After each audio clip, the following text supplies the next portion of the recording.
What is up, players? It's Warboss Tay up in this mug. I finished building my Dwarven Mountain Holds Battalion. I've got 2 units of warriors, one with double-handed weapons, and a couple of them holding some nice frothy beverages to keep them hydrated. One with hand weapon and shield. Hand weapons and shields. I've got my Thunderers in the back, and every single one of my Thunderers is equipped as according to the instructions with a little shield and their cartridges. That was a fun little extra detail that I hadn't ever used before. So every single one, wherever you pull them out, has one of these extra bits on it, just to do like what you see is what you get kind. And then I've got my unit of Quarrelers here, and some of them have little smoking pipes, and they all have also a double-handed axe and the shield, a little satchel of crossbow bolts, and all of my Quarrelers are wearing capes, or cloaks rather, cloaks. And the cloaks are there to symbolize that they are all rangers. So if you couldn't tell already, because rangers have double-handed axes, double-handed weapons, but you only get so many guys with cloaks in the box on your sprues. I was able to find all the guys with cloaks, separate them, and have enough to do a full unit of rangers with them. And the other bodies I put into the Quarrelers, and I split up, because you have to pull like one caped or cloaked body off of every single sprue of warriors and Thunderers. Anyways, it's more of like a thing that I wanted to just do for the authenticity, because now I can paint them all up. I can give them green or brown cloaks, and they'll feel like they are rangers. Here in the front, I've got my first ever gyrocopter that I built, and this was a lot of fun.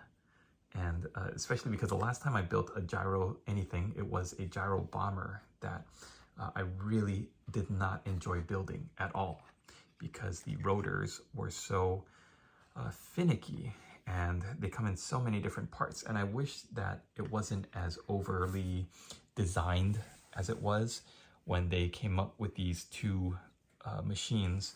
And I'll tell you why, because if you take a look at what the rotor looks like, there is a stem and then this 3-pronged little ring that goes in there, and then you've got the blades which connect to the centerpiece. So each of the blades comes separate. You got to connect it to the centerpiece. Then first the ring with the 3 prongs goes into the stem, then the blades, and then you've got 2 3-pronged rings that go like that connect into each other, and that's stacked on top, and that's supposed to be touching the blades as well as the blades of the tiny rotor on top. And then you've got a little dinner plate at the very top, and the glue is still drying on that one. So overly designed, a little too complicated for the casual gamer, I think, unless you're into building a lot. Like if you already have experience building like little systems like that, where it's not just, say with the Dwarven, okay, let me give you an example. The Dwarven warrior is basically the front torso with the head already attached, glued back onto the back torso. Then you find the 2 arms that correspond, and you glue those together. That's it. It's like 4 pieces, right? And it's essentially the same thing with the hand weapon and shield, the Thunderers, and the Quarrelers. To have such a complex system when you're used to building, like 80% of the box is these like very rudimentary and easy to build miniatures, this is a really crazy thing to wrap your head around. It could even be discouraging. It was for me. I'm not one who enjoys building these overly complicated and designed machines, miniature models. I'd much rather something simple that I can get done quickly and get built up and then put on the battlefield, or in my case, get the painting. The barrier for me to get into this army would be more essential things like this. Like if they had redone the infantry. If the infantry wasn't as easy to put together as these miniatures. And when you think about the newer range that they came out with the last time the dwarves got some love, the Iron Drakes, the Longbeards, all of those new plastic kits, they harken back to these older ones where they're very simple and easy to understand. You know what parts of the body go together. They're all kind of interchangeable, I believe. Hopefully, if I remember correctly, they're all interchangeable. And they're not like the newer miniatures where you have to have the certain pieces going to the certain ones, like the, what's that, Crypt Ghoul, Grave Guard. I don't remember off the top of my head, but when they released the Flesh Eater Quartz, you know what I'm talking about. Those new Crypt Ghouls that all have individual poses and bodies and arms, and like the arms are meant to go into certain sockets, so you can't really mix them up. With this, I remember when I first started collecting dwarves, I had a tackle box like with little sections, right? And I just took all of these sprues and I just clipped out weapons. I clipped out all these arms because all the arms are interchangeable. I clipped out all the front torsos with the heads on them. And then of course I had like the extra sections for all the bits and stuff. But I had my bits box organized so that I could just go from one little section to the next and build my miniatures. That's what I remember when I think about my first experience with hobbying and miniatures and building miniatures. That's what I loved. And I think kids nowadays, or people who are new to the hobby, you get a whole different experience than we did in the early 2000s, in the late 90s, where everything was like torso, sometimes torso legs, then you just glue on the arms and the heads and you can keep them organized, and everything was interchangeable and you could kit bash, and it was so easy and so much fun. And I wanted to do a video about the difference between gaming now and the hobby now, these over-designed, like very meticulous, intricate, elaborate systems, which look great. And they do harken back to the design of the original dwarves with the all of the scroll work and the braiding, rather, the aesthetic of the dwarves. But they don't have the same charm. They're not as warm. They're a little cold. Whereas these older ones, you can find things like, I took a champion's arm here, and this is just a regular guy, a rank and file guy, but I gave him a mug with some beer in it to show that he's drinking while he's on the march.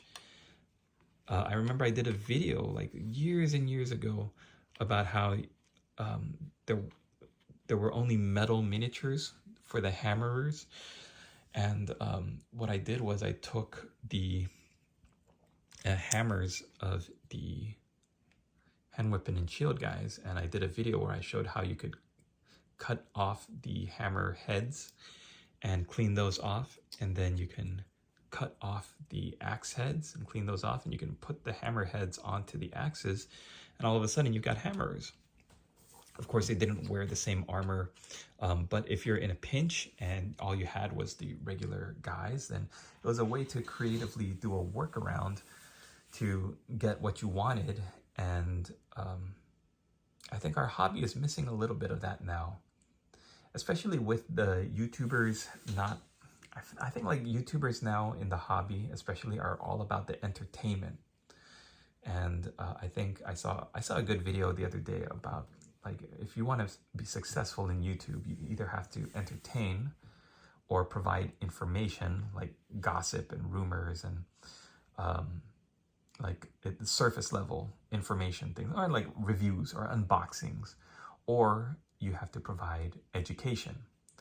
And education would be like painting techniques, or like thinking about different methodologies in this hobby where you can get engaged with different techniques like slap chop, and using the airbrush is like educational, right? Whereas talking about the new Grand Cathay release. That's informational, that's informative. It can also be entertaining too if you do the voice from the City Walk guy to talk about the Grand Cathay from South Park. So I don't know, it's getting into a bit of a ramble, and I do want to get all of these guys boxed up and put into a box so that I can take them out to spray prime them in the morning. But I do want to say thank you for checking out this video. If you'd like to watch me paint up these dwarves, then I hope you join me for the April Painting Challenge. The link is below in the description to my Discord, where you can follow along my daily progress. I'm also going to be doing daily short video updates.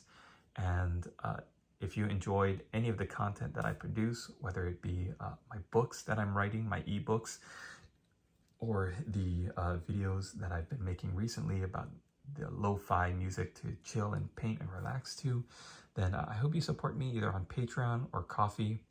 I'm trying to keep them separate, so if you want to support me on Patreon, that's a good way to get all of my books for free. I want to try to make it so that you can support me there at one price point, and then I would send you all of my ebooks. Or if you want to support me on Ko-fi, then that would be a way to get all of the artwork and video clips from those videos. And yeah, now I'm just kind of rambling and waffling on. So thank you so much for watching. I hope you enjoyed this video. For those of you who are old school hobbyists like I am, I hope this little trip down memory lane was fun, and that you are looking forward to watching me actually paint these guys up. Oh, looks like these propellers don't move. All right, thanks for watching. See you in the next one.